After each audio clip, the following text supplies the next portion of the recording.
ಅವ್ರ ಜೊತೆಯಲ್ಲಿ ಅವರೇನು ಅವ್ರ ಭಾವನೆಗಳನ್ನು ವ್ಯಕ್ತಪಡಿಸಿದ್ದಾರೆ ಅದನ್ನು ಅವ್ರ ಗಮನಕ್ಕೆ ತರುವಂಥ ಕೆಲಸ ಮಾಡ್ತೀವಿ.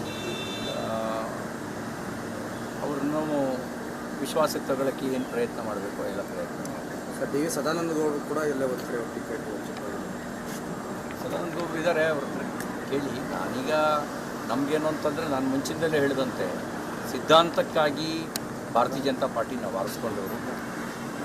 88ರಲ್ಲಿ ನಮ್ಮ ಮನೆಯಲ್ಲೂ ನಾನು ಒಬ್ಬಂಟಿಯಾಗಿದ್ದೆ ಬಿ ಜೆ ಪಿ ಆರಿಸ್ಕೊಂಡಾಗ. ಅದನ್ನು 10 ಬಾರಿ ನಾನು ಹೇಳಿದ್ದೀನಿ.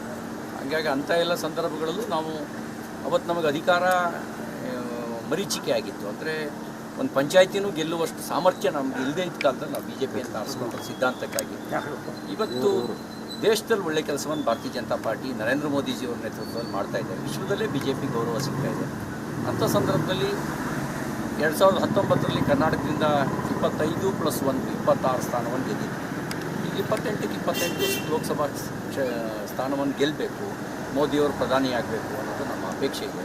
ಹಾಗಾಗಿ ವೈಯಕ್ತಿಕ ಆಸೆ ಆಕಾಂಕ್ಷೆಗಳನ್ನೆಲ್ಲವನ್ನು ಕೂಡ ಬದಿಗಿಟ್ಟು ದೇಶದ ಹಿತದೃಷ್ಟಿಯಿಂದ ಮೋದಿ ಪ್ರಧಾನಿ ಆಗಬೇಕು ಅಂತ ಬಯಸ್ತೀನಿ. ಸರ್, ಈ ವೈಯಕ್ತಿಕ ವಿಶ್ವಾಸದ ಮೇಲೆ ನೀವು ಬಂದಿದ್ದೀರಾ ಅಥವಾ ಪಕ್ಷ ನಿಮಗೆ ಕಳಿಸಿದ್ರೆ ಸರ್? ನಾನು ವೈಯಕ್ತಿಕ ವಿಶ್ವಾಸದ ಮೇಲೆ ಬಂದಿದ್ದೀನಿ. ರಾಜ್ಯಾಧ್ಯಕ್ಷರ ಜೊತೆಗೆ ನಾನು ಮಾತಾಡಿ ಹೇಳಿ ಬಂದಿದ್ದೀನಿ. ನಾನು ಈಶ್ವರಪ್ಪನವ್ರ ಮಾತಾಡ್ತೀನಿ ಅಂತ ಹೇಳೇ ಬಂದಿದ್ದೀನಿ. ನನಗೂ ಅವರಿಗೂ ಈಶ್ವರಪ್ಪನವರಿಗೂ ಸುದೀರ್ಘ ಕಾಲದ ಸಂಬಂಧ. ಅವ್ರ ಕೆಳಗಡೆ ನಾನು ರಾಜ್ಯ ಪ್ರಧಾನ ಕಾರ್ಯದರ್ಶಿಯಾಗಿ ಕೆಲಸ ಮಾಡಿದ್ದೀನಿ. ನನಗೆ ಯೋಗ 5 ಜನ ರಾಜ್ಯಾಧ್ಯಕ್ಷರ ಜೊತೆಗೆ ಪ್ರಧಾನ ಕಾರ್ಯದರ್ಶಿಯಾಗಿ ಕೆಲಸ ಮಾಡುವಂಥ ಅವಕಾಶ ನನಗೆ ಸಿಕ್ಕಿತ್ತು. ಅವ್ರ ಕೆಳಗಡೆ ನಾನು ಕೆಲಸ ಮಾಡಿದ್ದೀನಿ.